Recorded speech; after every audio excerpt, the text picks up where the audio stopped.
saludo bien especial para ti que te conectas a este programa llamado Café y Biblia. Un espacio donde deseamos que la palabra de Dios sea de bien edificación para tu vida a través de una conversación como amigos.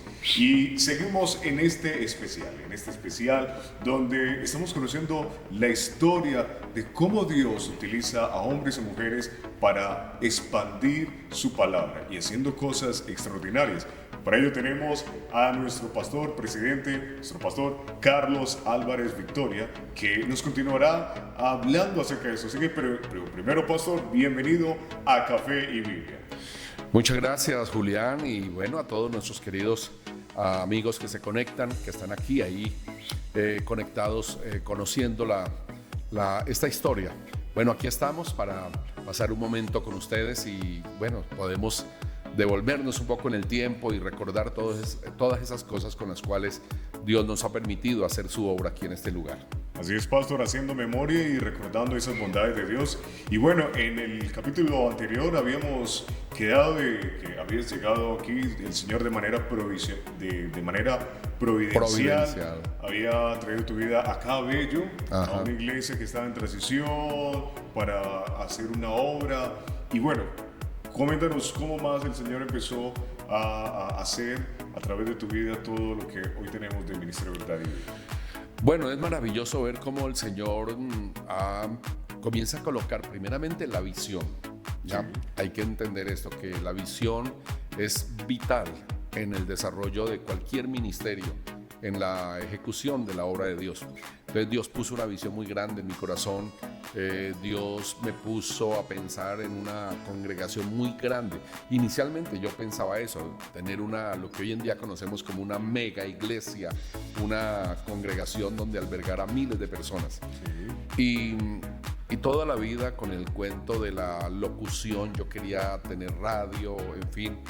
Y hasta que se llegó el día, en el año 1992, logré colocar mi primer programa de radio en una emisora conocida como Radio Mundial en 1260, la actual emisora Radio Auténtica del Ministerio Bethesda. Bueno, ¿ese es AM o FM? AM.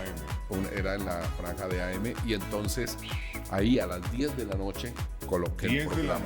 10 de la noche, me tocaba desde Bello ir hasta por allá al estadio de Medellín y hacer los programas, regresarme.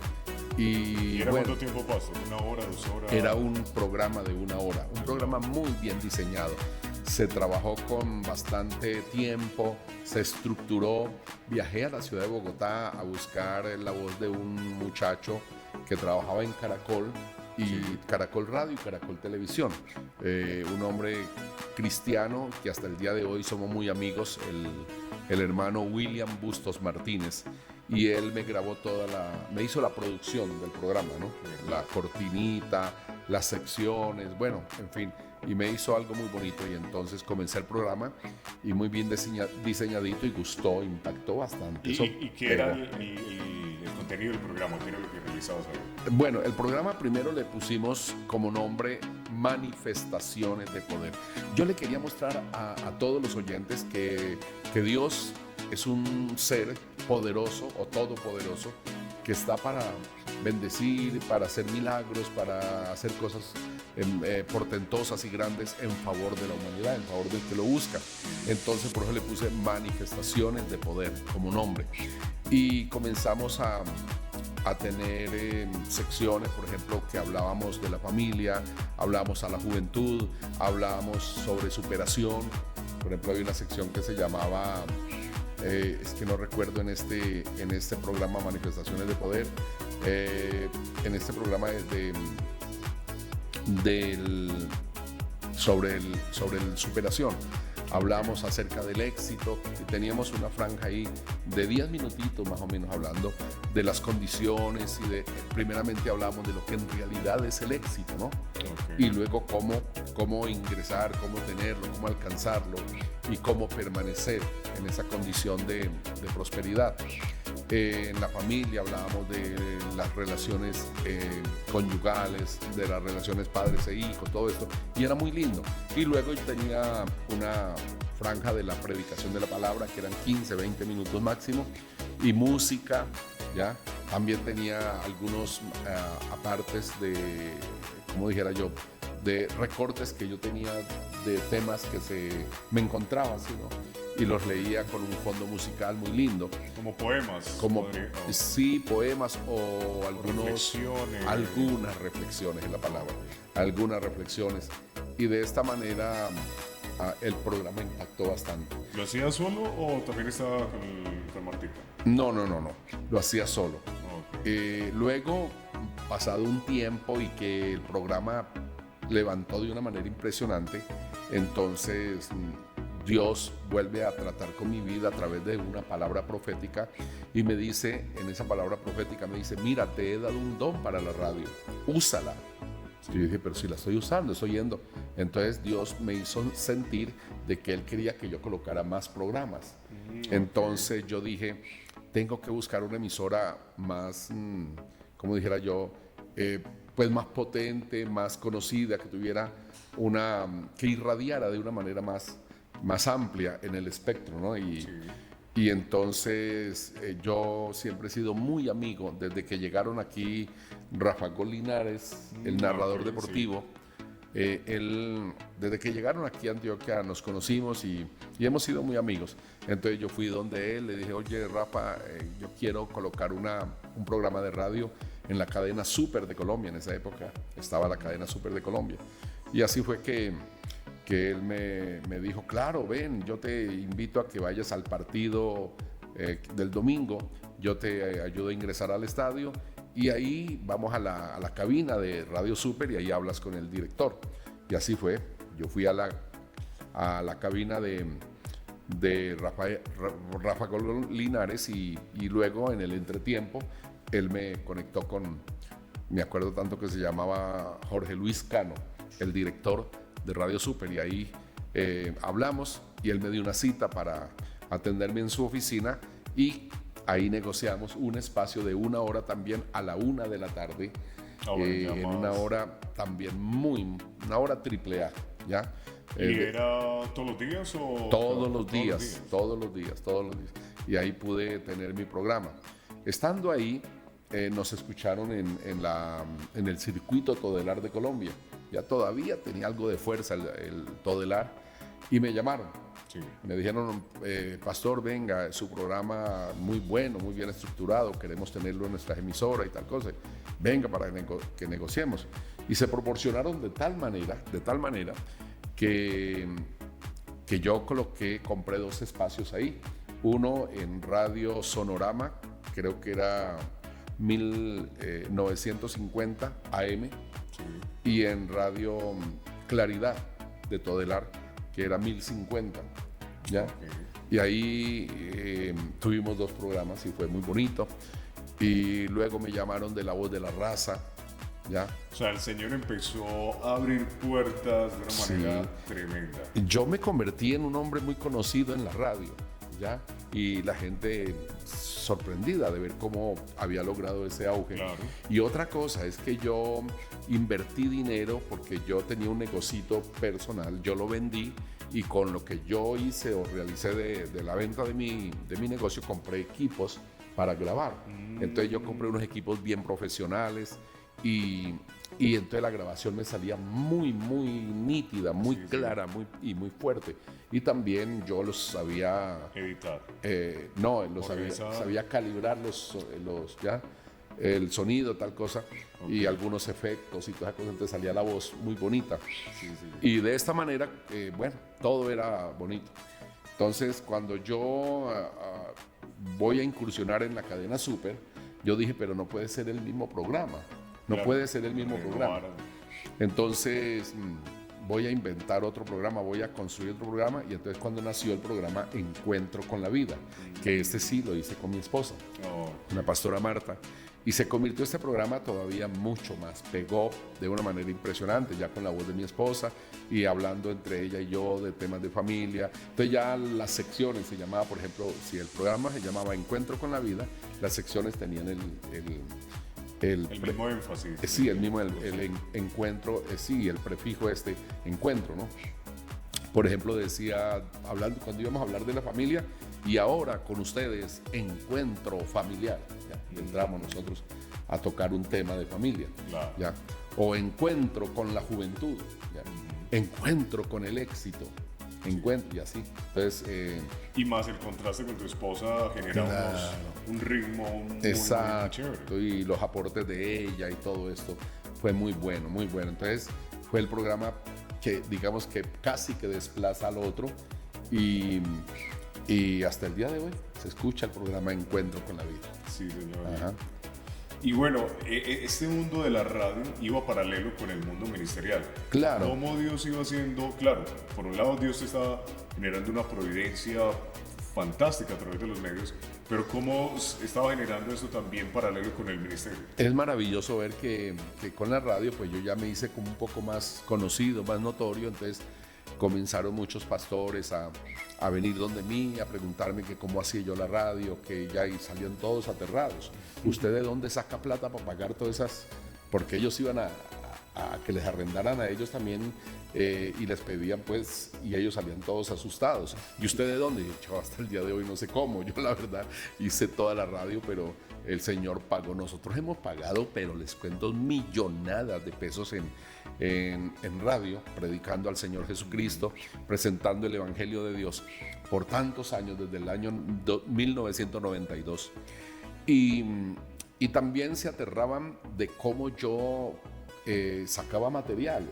¿Usted cómo hace para sacar un programa diario? Sí, diario. Reto. Y a veces había que hacer uno diferente para esta emisora, otro para otra, qué sé yo. Entonces eso era, yo trabajaba muy duro, muy duro, muy duro. Y la iglesia se disparó, eso la gente comenzó a llegar y a llegar, la gente se convertía de una manera impresionante. Allí en Bello, acá en Bello. En todo el valle. A mí me comenzó a llegar aquí a Bello, la iglesia se disparó, la congregación se hizo numerosísima. Y cuando yo me pongo a investigar y todo eso, encuentro que tengo gente de Caldas, de Barbosa, es decir, que venían todos. Claro, me escuchaban y venían ahí, gente de Envigado, gente de Itagüí, por eso se abrieron las iglesias. ¿Y en ese momento dónde estaba la iglesia en Bello? Estábamos aquí a una cuadra del parque, en la 49. Okay. Ya, a una cuadrita del parque estábamos ahí. ¿Y era de cuántas personas más o menos ese espacio? Ese espacio era más o menos unas 300 personas. Entonces ya nos tocó ir colocando horarios diferentes y los vecinos comenzaron a molestar mucho. Me tocaba estar yendo a la inspección, a las citaciones, pues porque los vecinos nos denunciaban hasta que yo mandé a investigar por esta propiedad que tenemos aquí ahorita en la autopista norte, donde tenemos un espacio de 3.000 y pico de metros, donde pueden caber más de 5.000 personas. Sí, señor. Y esto fue un milagro también y lo adquirimos, ¿ya? Pero bueno, hablando, Julián, del desarrollo ministerial a la par con la radio, yo comencé a hacerme muy conocido con los pastores. Entonces ya me invitaron a la asociación de pastores. Y el presidente de la asociación era muy amigo, pues nos hicimos muy buenos amigos y él me invitaba a su iglesia a predicar en Envigado y yo a la vez lo invitaba acá y así. De repente entró ya lo fuerte del narcotráfico aquí en los años 90. Entró lo fuerte y comenzó La época de Pablo Escobar. La época de Pablo Escobar. Entonces comenzó a darse que el Cerro El Volador era el lugar donde ejecutaban a muchos jóvenes, a muchas personas y los dejaban ahí tirados o los enterraban. ¿Ya? También nos dimos cuenta que en ese lugar habían hecho actos de brujería para posesionar la ciudad y todo esto. Entonces el presidente de la asociación de pastores una vez nos recomendó, nos dijo que por qué no íbamos allá en una tarde y orábamos desde el Cerro El Volador y que oráramos por la ciudad y tal cosa. Entonces yo dije, yo me apunto, yo voy. Entonces fuimos, pero solamente un ratito ahí fuimos algunos pastores, no muchos, algunos pastores fuimos y desde ahí oramos por la ciudad y todo esto. Y mientras todos fueron y oraron, yo me quedé pensando, mirando la ciudad y comenzó el Señor a darme una inquietud impresionante, una pasión por toda esta ciudad y por todo el Valle de la Aburrá, porque desde ahí se veía Envigado, se veía Itagüí, todo eso. Entonces comencé yo a sentir algo fuerte y se me ocurre empezar vigilias ahí. Pastor, y ahí quiero hacer un paréntesis bastante amplio, porque yo cuando el Señor me permite ingresar al ministerio, ya hace unos 10 años atrás, yo recuerdo que con los conocidos yo decía, me preguntaban, ay, ¿dónde te estás congregando? Yo, Ministerio de Verdad y Vida. Dije, del pastor, esa fue una de las primeras referencias, del pastor que hacía las vigilias en el Cerro El Volador. Y yo, sí, no, porque yo estaba nuevo, ¿cierto? Entonces yo decía, no los identifico, pero escuché muchas personas que identificaban Cerro El Volador, el Parque de San Antonio. Y varias manifestaciones de eso. Esto fue maravilloso, comenzamos con eso. Y lo curioso fue la primera vigilia, porque yo de inmediato puse a la junta de nuestra iglesia, la hermana Luz Helena, el extinto o fallecido ya nuestro querido pastor William Robles, y otras personas que eran de la junta. Les dije, bueno, vamos a organizar esta vigilia, pero yo creía, y solamente teníamos la iglesia de Bello. Entonces yo creía que solamente íbamos a ir los hermanos de Bello, pues de la iglesia nuestra, ¿ya? Aunque lo habíamos anunciado por la radio, ¿ya? Y yo decía, no, pues ¿quién se va a apuntar a ir por allá? ¿Porque era de qué horario? Un horario, pues, una vigilia de 10 de la noche a 5 de la mañana. Entonces yo les dije que organizáramos, que lleváramos una carpita pequeña, que lleváramos un fogoncito para hacer agua de panela y tal cosa, y que íbamos a ayunar, que íbamos a orar y a pasar toda la vigilia tal cosa, con los hermanos de la iglesia. Pero qué sorpresa cuando llego yo al lugar y veo subiendo buses, y veo subiendo taxis, y veo subiendo gente a pie, y eso era yo, o sea, pero ¿qué pasa? Y todos venían para la vigilia, ¿ya? Ese día reunimos más de 4,000 personas, cuando yo pensaba que íbamos a reunir 100 personas, ¿ya? 100 personas, y entonces dijimos, Dios, entonces rápidamente enviamos al mismo pastor William, a otros a buscar panes, a buscar muchas cosas para atender la gente a la mitad de la vigilia y todo. Y bueno, y se convirtió, y esa noche fue gloriosa, el Señor se manifestó, y de ahí en adelante cada puente festivo había la vigilia, ¿no? Era la vigilia, y eso llegaba. En la época de invierno la gente se mojaba, pero no se movía. Y yo puedo mostrar videos donde yo estoy predicando y el agua cayéndome encima, y yo predicando y en fin. Y eso fue muy maravilloso, y eso impactó esta ciudad. Y orábamos por Medellín, y orábamos. Ahora el por qué se rompió tanta barrera, porque es que predicar el evangelio en esa época era muy difícil. La religiosidad, tanta cosa, el pecado, la inmundicia de esta ciudad, el narcotráfico y todo. Y esas vigilias ayudaron a derribar fortalezas, a quitar potestades, y eso fue poderoso. Luego de ahí se nos ocurrió utilizar el Parque San Antonio. Y fuimos. Entonces ya se me comenzó a dar ese deseo, ese anhelo por hacer así eventos masivos, ¿no? Eventos masivos. Entonces comenzamos con el Parque San Antonio, y ahí hacíamos vigilias campañas evangelísticas de 3, 4, 5 días, donde orábamos por los enfermos. Ocurrieron una cantidad de cosas maravillosas, enfermos sanados, endemoniados que fueron libres, en fin, por bastantes. Y tenemos en las iglesias personas que nacieron ahí, que se convirtieron ahí a raíz de un milagro o a través de la predicación, en fin. Y de ahí comenzamos a hacer ya eventos en lugares cubiertos como el Iván de Bedú, como la Macarena y el estadio. En el estadio hicimos 2 o 3 eventos, pero el más significativo fue el evento que hicimos el 1 de enero del año 2000. Era un año para conmemorar el paso, la transición de 1900 al 2000, ya, cambio de siglo, cambio de milenio, cambio de siglo, cambio de milenio, y vamos a darle gracias a Dios por todo esto y a encomendar nuestra vida. Y ese día el encargado del INDER me dijo, no le puedo prestar el estadio porque, señor, eso es una locura lo que usted piensa hacer. Yo no le puedo prestar el estadio a usted porque en un 1 de enero, cuando todo el mundo está durmiendo en la mañana, en Guayabados, en fin, y el transporte está reducido al 20%, ¿yo para qué le voy a abrir el estadio a usted? Pastor, y vamos a dar este capítulo acá para dar esa intriga, porque va a continuar, porque indudablemente esto es un gran hecho que marcó la ciudad de Medellín, ha marcado el ministerio Verdad y Vida, y esto es un gran testimonio de cómo el Señor, utilizando hombres y mujeres que le creen a Él y que confían en la soberana gracia y lo que Él puede hacer. Así que, Pastor, este capítulo se cierra por este momento, por esta ocasión, pero seguimos en Café y Biblia. Muchas gracias. Ok. Les esperamos pues en el próximo capítulo. Esto es Café y Biblia, un espacio donde deseamos que la palabra de Dios sea de edificación para tu vida. Dios te bendiga y esto sigue.